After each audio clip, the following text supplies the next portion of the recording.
Welcome to Highly Affected by Her Surroundings, the podcast where we reveal how your environment can make or break your day. Hosted by me, Nicole Roe, owner and lead designer at Arnix and Interiors.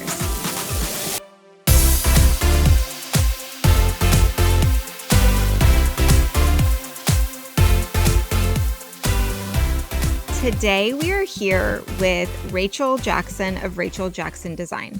She has a really neat niche that hits very close to home for me, which we'll dive into later, but also is kind of new to the industry. And I love when people are like the disruptors and all of that. So Rachel, take a few moments and tell everybody who you are and what you do. Sure. I'm an interior designer. I've been working in the industry for around 20 years, which is insane to even say.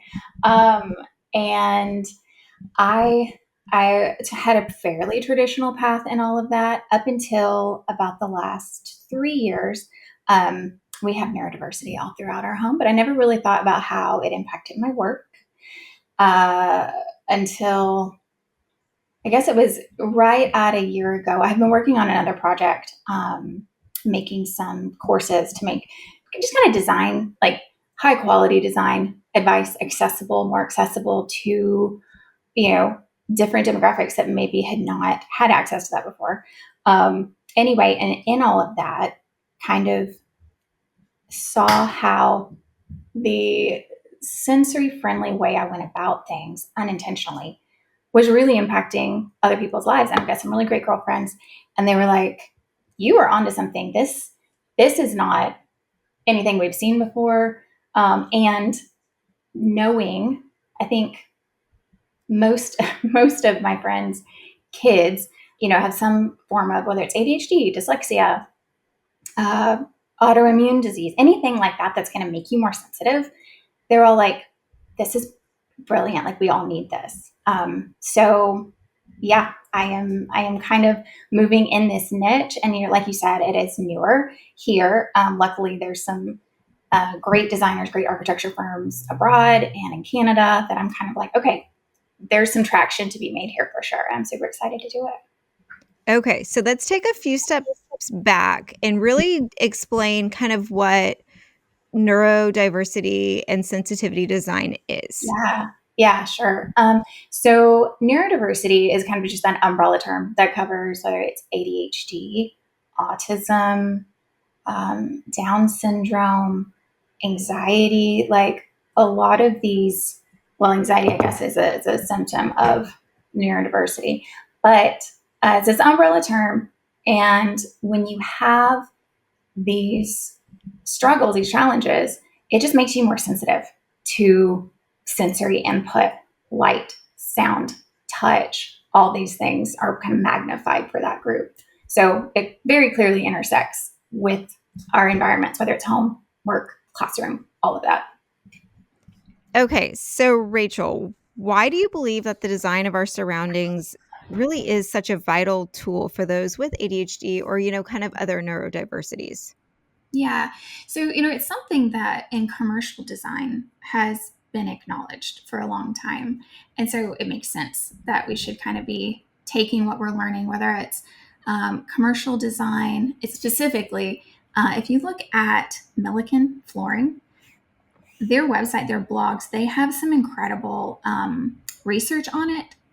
And I forget where they are out of Europe, but they have created, when we go back and think about, like, I don't know if you've ever worked in like a large office building, where you've got like the sea of cubicles, and then, it's kind of the perimeter is lined with maybe some offices.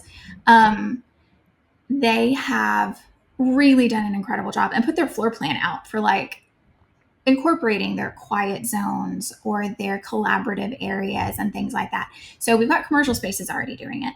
In classrooms, those especially very special ed forward, universal design and learning, all of that, they acknowledge that that kids learn better in certain environments. So if it's true for those areas, we know, whether it's by personal experience that we've both had, that it makes sense for it to be in the home too. I mean, I really do think it's like they say, residential design is like 5 years behind fashion. It's like 5 years behind commercial stuff. Like, it's Sure. because that's where the money is. The money is in these Yeah, commercial spaces, in that's these true. technologies. So That is really true. bringing it into the home makes sense. Yeah. So Yeah. I know one of the main things is being overstimulated, and Yes. homes can easily be a place of overstimulation for adults and Yes. kids. So Yes. what would be some of your Especially, tricks? well, especially for the rise with the rise of these open concept floor plans, which in some ways you think, oh, that's nice. I want to be in the kitchen and be able to, be kind of socializing with whoever's in the living room or whatever. But that when we remove those zones, the ability to have kind of quiet zones, sensory reset zones, that kind of thing. I mean, it definitely impacts all of us, even if you only live with, one other person. Like right now, we're empty nesters. My son's off at college. And even just with the two of us here, like we get that.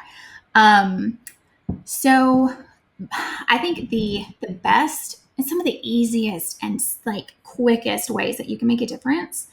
And I really go into this in my intro to designing for neurodiverse homes, which you can find on YouTube. It's like I like to do these workshops monthly, but the quickest way to get some results is lighting. So thinking of the temperature of the lighting. I have this amazing little picture in there of I was at a client's home and she had a lot of daylight bulbs in, and y'all, it felt like we were walking into The sun. it's a hospital. Yes, I mean it was just it. Yeah, it was so blue. I was just like, I can't, and I've got this picture in there where, and I had asked her, and so it is all about educating around these simple things, but that can feel overwhelming. But so I'd asked her, I was like, okay, I want to change these to a warmer temperature. I think it's just going to be so much more relaxing. It was in the dining room, which was kind of attached to the kitchen.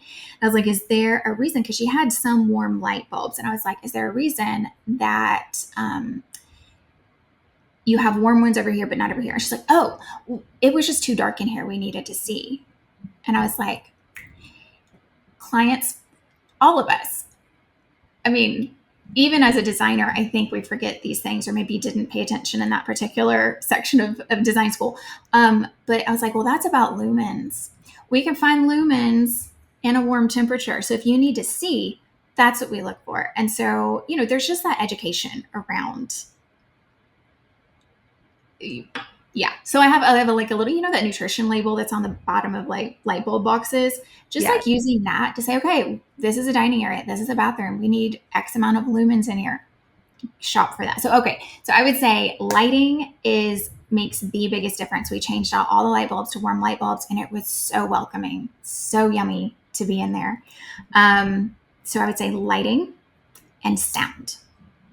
In fact, I did a workshop last night, and we did kind of a deep dive into sound and just rugs, curtains. And I know, especially if you have like young kids, puppies, older dogs, you're like, I really can't do the rug thing. But luckily, there's some like great washable options out there now, or finding kind of like vintage rugs for a decent price point, like on Etsy or whatever, that you can trade out after your problem pet or the children have grown or whatever. So I would say, and all of that helps to absorb sound is kind of the point. So I would say lighting, and then sound, and white noise machines. In fact, there was research that came out recently that was talking about how people who live in urban environments, like that constant noise, whether it's airplanes going overhead, horns honking, all of that, has a direct impact on our nervous system. And I think we both know that, like just from feeling it. But it's nice to see the science out there behind it. Okay, so I have a smile on my face because you just checked off like everything that is like my home office. If for those of you that are listening like on YouTube. So we have like eye level lighting and lamps. There's a floor Oh, lamp, yes. a clip lamp. None of that. Everything is in Florida. We tend to stick with 3,000. 2,700 feels a little warm for lights that you might use during the day. So we do have some throughout the house that are a Sure. little warmer, but I Mhm. have 3 sets of velvet drapes. I have a massive rug. I have, Yeah. the velvet sofa and the air purifier Oh, because yeah. that Yeah. noise for me is like the white noise while we're working. Sure. But everything you just said, when we go into someone's, office or space, that's one of the first things. It's like you are not performing surgery in your kitchen. Like you are not like you don't need it to be. We Right. joke that they're cesarean bulbs. A lot of women have had C-sections. Like they get that when you're laying on the Right. table Yeah. looking up, that is Right. what you're staring at. So, And, very and, good and point. when we run into it in commercial spaces, and it is kind of, I know it's frustrating. I'm sure every industry has this when they go out into the wild and they're like, oh, they, encounter something. So we're at, um, it was my husband and my son and I, and there's this gorgeous new um, listening lounge bar that had opened up. And Jackson, he's 21 now. And so it's super fun to kind of like go and show him some of these swanky lounges and stuff. So very like dim and swanky. And, the music is kind of the big thing here. And we go and we're seated. And I was like, oh my gosh, how did they miss this? I'm sitting down and there's kind of like a ledge behind the sofa, which I love. I love kind of anytime you can cozy things up, make things into little nooks, right?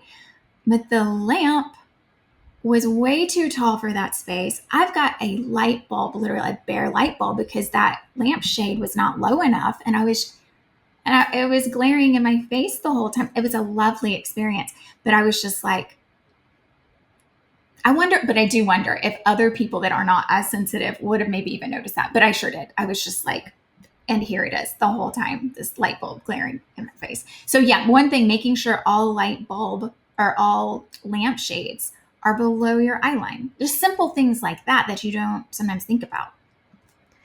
And That's, we may notice this more dramatically as, neurodivergent and as designers, all of that. But I do think a standard human is yes, affected by it. They just don't realize absolutely. that it's triggering It them. is, yes, it is so subconscious, which is what I've seen when I go in to clients' homes and I'll work. The response afterward is always just like, wow, this feels so much better. And they can't put their finger on it. And for a long time, I couldn't put my finger on it until I really started trying to like pinpoint what I was doing. And I think so. Going to how I started doing all of this kind of weaves into that. So we were I was at a business retreat and just kind of trying to figure out, I had just turned 40, and there's that point, I think, where at least for me, I was like, okay, I have loved my career up to now, all of this, but like, what do I want to do? And not that I plan to live to like 120. I don't think I just have 40 more years left, but I was like, I really am. What have I learned in the first 40 years that I can apply to my back 40? And one of those things was, I really truly do want to use what I do to make a difference for other people. And I am not saving lives by being a surgeon or a nurse or, my gosh, a teacher, like all these vitally important jobs that are out there. I'm an interior designer. What does that do? So I've created some courses because I was like, I want to help people, fill that gap. Maybe they can't hire a designer for whatever reasons and have access to that information. So that was great. So it's like, okay, that's helpful. But I knew, because I've seen, and I'm sure you've seen it, the responses to when someone enters a well-designed space and that's now their home, like they can thrive and relax in ways that helps every other aspect of the way, things their lives touch. So super, super important. Um, as an interior designer, I had always run my business word of mouth. So I've never needed to be on like have a social media presence, or my website was fine. Like I did it myself, like not a big deal.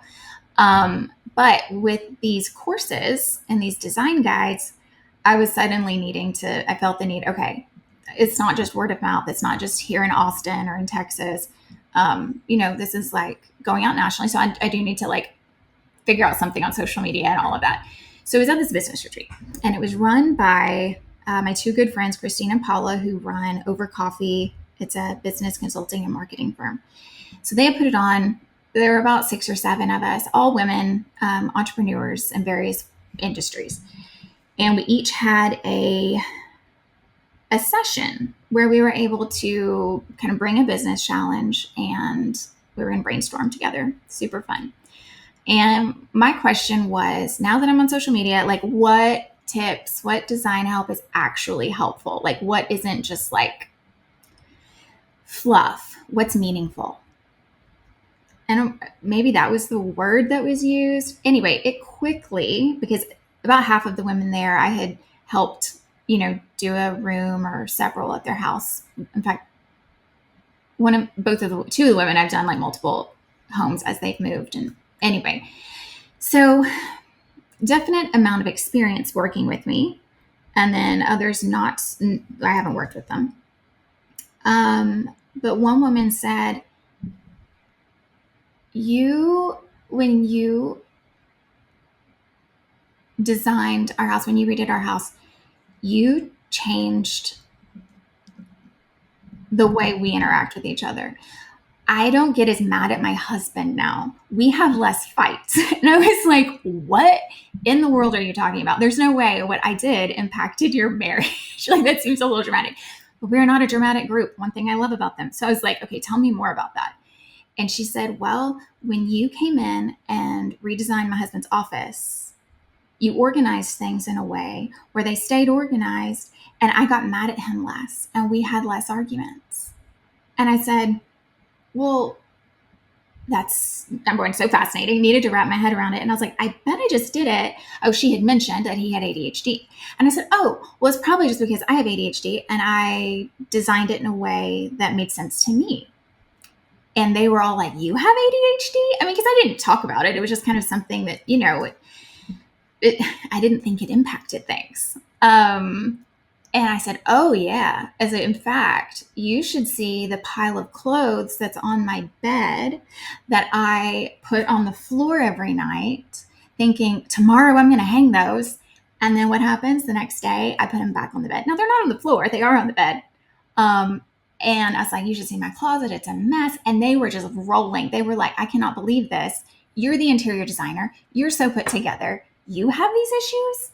And Christine, who is the other co-owner of this marketing firm, she was like, Rachel, this is a problem. This is a niche. Like, you can help people. And one of the women was building a home at the time, and she had looked for an interior designer she has, her husband had, I think, ADHD. She has a son with autism and another son with ADHD. She's like the only neurotypical one in there. She said, I have to be highly neurotypical, just to make the ship run. And that would be amazing to have. And she said she looked for an interior designer who would put hooks all in her husband's closet so that they could avoid the floor drobe situation, the pile of doom. And she had a hard time finding an interior designer. The interior designer was like, what are you talking about, hooks? And she's like, I would have loved to have worked with an interior designer who understood and looked through things through this lens.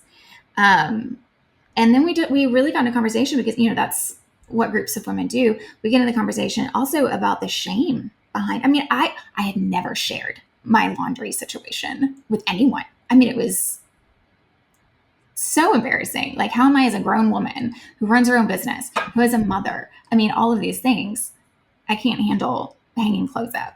So we got into this really sweet place of vulnerability and talking about, the shame that comes along with some of these symptoms that we have. And I swore that I wasn't going to ping pong to the next, kind of rabbit trail, to the next career rabbit trail, because I was already trying to get these courses live, right? But I did do a little Googling And I was like, okay, surely there are people out there doing this. And I came up with not a lot of names. I mean, there are a couple, some incredible. Shelley Rosenberg out of I think Dallas is doing this work. And what's funny is a lot of us come from a place of personal experience with neurodiversity, and it can be it can really make a difference in people's lives. And I would say you hit on so many great points, but a lot of it is if your brain doesn't work the way like our brains do, it's very hard to understand that.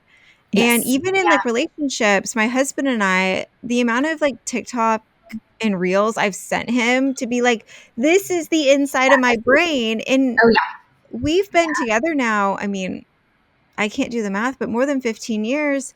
Yeah. And there's still things where he's like, I love you more now because I understand why. I understand why there's clothes on the Yes. chair. I understand why, you get 80% done with a project. Right. But And, yeah. And I think would about also it say, too. No, go ahead. no, I was gonna say the shame part is hard, but we also try to emphasize to clients, and I'm sure you do the same, that creating your home to make your life better, your marriage better, your days better, we Mm-hmm. term it as functional luxury, but it is a Mm-hmm. luxury, but it's not like a Well, selfish thing.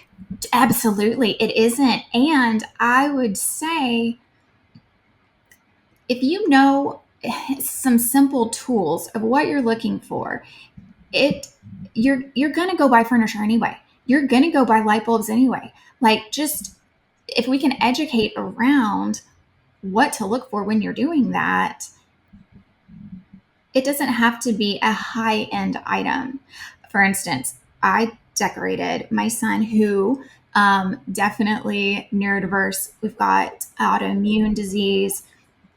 Um, he has always been sensitive. I mean, when he was little, it was the socks, it was the lights, it was the noise first thing in the morning at school, that kind of stuff. And hold on, lost my train of thought, but I will get back there. No, but I think putting this into kid Oh, spaces, like all my yeah. kids' rooms are different, but my most sensitive kid, his room is dark green. His ceiling is dark green. Like Yes, we yes, could I not am. Yes, ma'am. have the high contrast in his room. He needed a Yeah. little burrow. Yes, yes, his little cave, all of that. But oh yeah, so what I was saying is when he went off to college, so we tried dorm life. That was just it was too chaotic. And so we're like, you know what? And he loves to cook. He has his things that he loves that make him feel comfortable. And we're like, okay, so let's pop you into an apartment and we're gonna decorate it. Dude, I decorated that thing for like 2 grand, an entire apartment, because Facebook Marketplace, consignment. So, and girl, it is a sweet little nest of just like comfort and, all of that. You can have that. And that's why I do have a shopping guide, because it's free on my website. Because I want people to know, like, here's what you look for when you're looking for consignment, for Facebook Marketplace, for resale. Because you can have that comfortable space, and it doesn't have to have that luxury price tag. And that's so interesting you said he didn't do dorm life well because I moved multiple times Mhm. freshman year. Yeah. Eventually got an on-campus apartment, it still didn't work for me. Then I tried an Mhm. off-campus apartment with roommates. That was a disaster, and some of those girls I still talk to, so I love them. I Yeah. couldn't do it, and I got a sketchy one-bedroom Yeah. walk-up apartment in Atlanta because it It was was mine, your space. and I Yes, ma'am. painted the walls. I think I painted the kitchen and bathroom like a dark brown. I'm cringing now looking back at it, but it was No. what I needed. Yes, absolutely. Okay, so going back to your son's room, that's dark green. So when Jackson was, I'm more of a maximalist. So it does look busy, but I love the way art pops off of white walls. So our house has always had a fairly light, airy feel. Also, you're in Florida, I'm in Texas. Like, it's just real hot, and it just kind of it feels light and airy. I do love dark and moody rooms though, all day long. But Jackson specifically, my son, when he was in middle school, we moved, and I've got a picture of this that I use in my workshops. And he had said, "Mom, I want to paint my room black." And I was like, well, black's not happening, obviously. But we can go super dark navy, gray, something like that. And he's like, and the ceiling. And I was like, well, I don't want to keep telling you no. This is your room. So let's think through this. So what we ended up doing is we settled on doing the headboard wall, the ceiling, and the opposite wall, dark, this dark bluish gray. It turned out so well that when he was in high school, when we moved, I said, I trust you to tell me what you want. You did a great job picking out the paint last time. Let's do it again. And you can have whatever you want. So we did walls, ceilings, the air vent on the ceiling, like all of it dark green. I think it was Jasper by Sherwin-Williams or Benjamin Yeah. Moore. Jasper or Jay. Anyway, and then we have dark moldings, as you can kind of see behind me. That room was his absolute sanctuary in high school, which was a really difficult time. He had several flares with his autoimmune disease. And when we could provide, the way I saw him be able to come home from school, be overstimulated, and come to that place and just be able to heal and unwind and just get restored. And that kind of coincided. That was a little bit before my business retreat where we kind of honed in on the needing design for neurodiversity. And I started looking back and I was like, we've been using it at our home for years to heal those and to have those sensory resets. It's just made such an impact. So yeah, I mean, seeing it there, I just was at South by Southwest EDU and talked with some of the most incredible people that are out there on the front lines of education for all of our kids, whether it's special ed or not. And they are trying to create those spaces that kids can, not, they're spending like 7, 8, 9 hours on campus. Like, how can we have those spaces that are restorative for them, and restorative design, wellness and design, all these things we are seeing, but it's slow, and I want to just make it explode because it's so truly helpful. Well, I think giving anyone with no matter what your age, a place to retreat to and tell Yeah. your son, my bedroom is currently black. We're renovating this summer, so we'll probably paint it, but I wanted it all black, and the Yeah. painters made like a last minute decision to paint the trim white. And I remember being so mad because the next thing I want to talk about is contrast. Okay. Yeah. I am a medium contrast person. Hmm. I low contrast I struggle with. So by low contrast, like whites on beige. High Right. contrast I cannot handle at all, which is, the Hmm. black versus white. Yes. So for me it's medium contrast, which is kind of like once again my office, but I want to hear your kind of opinions on contrast levels for people. Yeah. Well, and like so many of these things, it is so highly personal. Like for me, I I am in a fairly high contrast home. Um, it does feel busy to me, but I have in my loft, it is a lower contrast space. It's got wall to wall bookshelves. And so it's just kind of, it feels a little bit more like a nook. So I'm neurodiverse, but I live in a very high contrast home. When I go into some place that's like, say, real dark, monochromatic, very low contrast, I love those spaces too. Um, so that is one of those things that when you go in and you work with a client, you have to kind of figure out what it is they want. I mean, to be honest, and it's kind of like with, say, scents. I'm really sensitive to a lot of like candles or perfumes, lotions, like things like that. But not every neurodiverse person is. So it is kind of one of those things that you have to just figure out in your client questionnaire. Like, how do you approach this? What are your favorite spaces? And one of the things that I love about working with people is learning from them and having them give me inspiration of like, what space makes you feel good? Is it public space over here that you want to kind of channel into your home? Whatever that is. But yeah, it is just so highly personal. Okay, let's go back to scents because I am curious. You said you're highly affected by scents, but are there some that you do appreciate or that are like part of a Sure. daily ritual? Yes, in fact. Okay, so there's this brand, and randomly I found it at Ulta, which usually does not have brands that I can tolerate, but it's this Illume, Illume, or Illume, I don't know. But there's stuff I can tolerate. It's kind Okay. of just like hit and miss. Like anything Bath and Body Works, and it was soul crushing when I was in high school because I wanted to smell like country apple. I loved that stuff. My girlfriends None would of wear us actually should smell like country apple. That no, should not be. none of us should, none of us should. But it, oh my god, an instant headache. And so I just, again, it's so personal. Some people may be able to tolerate it, and I just can't. So yeah, but it definitely things that I love are simmer pots, especially around the holidays, like when you can throw in cinnamon sticks, oranges, clove, that kind of thing, um, and essential oil diffusers. So that's one thing that I um, definitely direct clients to, if they're feeling so it's a bit, man, any of that Glade or those automatic air fresheners that spray in like commercial spaces, like it makes me like itch internally. I'm so unsettled. No, it's an interesting point, and I think people forget it's the simple scents, that you can get with the diffuser and everything that works really Yeah, well. yeah. But I know the whole Bath and Body Works, I remember it was Victoria's Secret had Mhm. like this purple scent. I can't remember what it's called, but it's like the bottles in my head.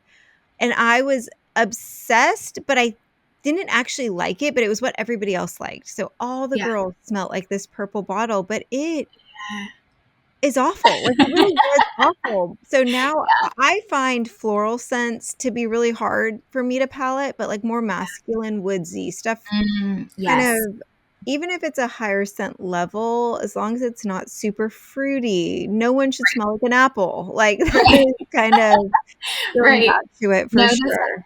like amber, musky, woodsy, spruce, like all of that. Yes. Give it all to me. I love it.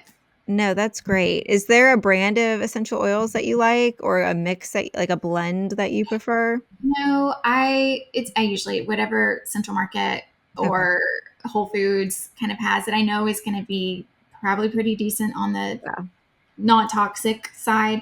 But I think I can't think of them off the top of my head. I can just see the bottle. But yeah, I mean, if you just go and get a high quality essential oil, but anything that's kind of energizing, lemon, lemongrass, orange, those kind of citrusy notes, and then Yes. vanillas. So those are just kind of some nice things that I like.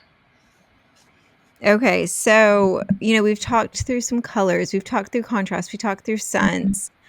We did a little bit of dive into organization, but I feel Yeah. like I wanna talk about that a little bit more Yes, because that is the foundation to all of this. To be it completely honest. really is. You can have a Yeah. pretty space, but if there's not a spot for everything that makes sense, it's The not gonna work visual for the overwhelm. human. It Yeah. isn't because you're going to get visually overwhelmed.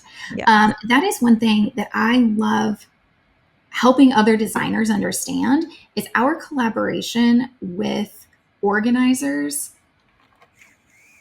can help improve your offerings to your clients. It can help improve your brand because what you've done is you haven't just made some pretty space that may not function day to day as your client lives. So understanding those drop zones, the zones by the door where things pile up, the kitchen table. Why is the kitchen table piling up with stuff when you first get home? Kind of thinking through the unsexy part of interior design. It is not all about going and buying new furniture. It is so much is built on the foundation of understanding space planning, but then the way that you live and function day to day and how you can create spaces, especially storage furniture pieces that help you keep everything behind a wall or a door so that you can close it and you're like, okay, this doesn't look like a crazy mess. But you can open it and there is easy access to exactly what you need.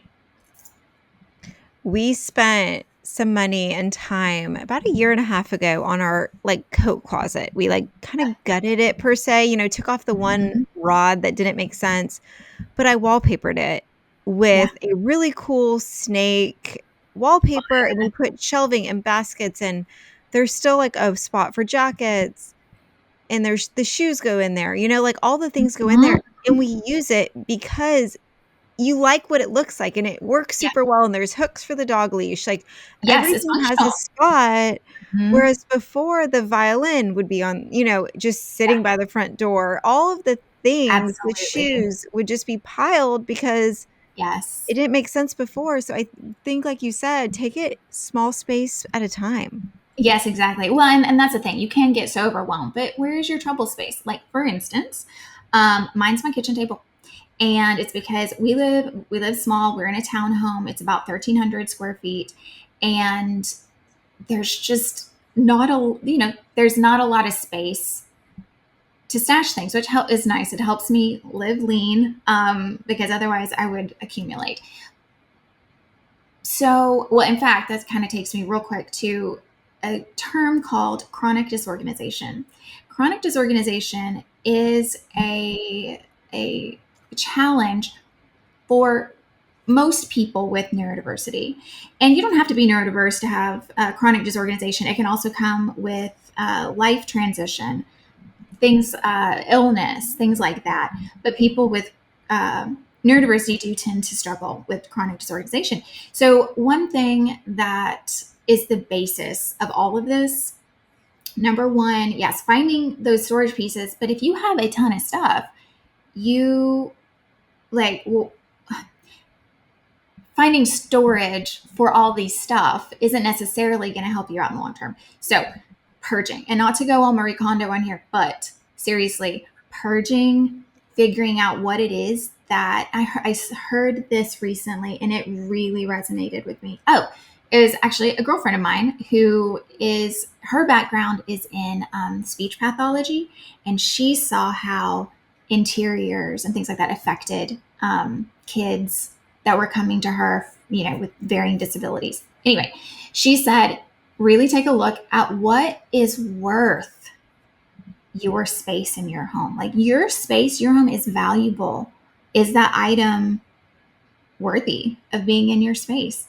So I tell clients 4 P's: pitch, pass, place, pitch, pass, place, and price. And that is like pitch, throw it away. So you make your piles. So I have this kind of marked out on one of my organization workshops. You make your piles. Are you going to pitch it? Are you going to throw it away? Are you going to price it? Are you going to resell it? Are you going to? Oh my gosh, I should have had these written down because now they're getting all with my head. But are you going to send it away? You're going to purge it, send it to Goodwill or wherever, and then whatever you have remaining, that's what you place. That's what you build your. Oh, I need storage furniture or a place to put this. So my kitchen table is a mess. If I didn't have a console, it's similar to the one right here that actually holds all of my work stuff. Like, my office is in the living room, but in order to have an attractive living room, I needed like a stashy spot for all that. Also, right here, this wicker basket holds family board games.